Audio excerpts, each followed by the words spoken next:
Hi guys! Welcome back sa aking mini vlog. For today's vlog, mamamasyal tayo sa lungsod ng Marikina. Ang dating tawag sa lungsod na ito ay Marikitna, pero kalaunan ay napalitan sa panahon ng Espanyol at naging Marikina. Kilala rin ito sa tawag na Shoe Capital of the Philippines. Una nating binisita ang kanilang sports center, na kung saan ginanap ang katatapos lang na palarong pambansa, na dinaluhan ng iba't ibang rehiyon sa Pilipinas. Bagong-bago lang ito at napakalawak. Kompleto ito sa amenities. May oval ito at meron din para sa mga team sports.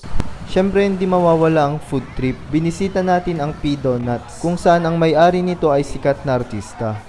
Madami rin silang flavors pero ang pinili ko ay yung ube makapuno at mango crunch. So tikman na natin guys. Binisita din pala natin ang mga nagte-trending na food stalls dito sa Marikina, kung saan nag-offer sila ng iba't ibang pagkain na masarap at murang-mura, tulad ng pork chop at syempre ang kanilang sisig. Syempre ang kanilang mga best sellers ang aking binili. Sobrang sarap talaga. Dito na pala sila nakapwesto sa ilalim ng LRT2, harap ng SM Marikina. So yun lang guys, share ko lang. Please don't forget to like and follow my page. Thank you!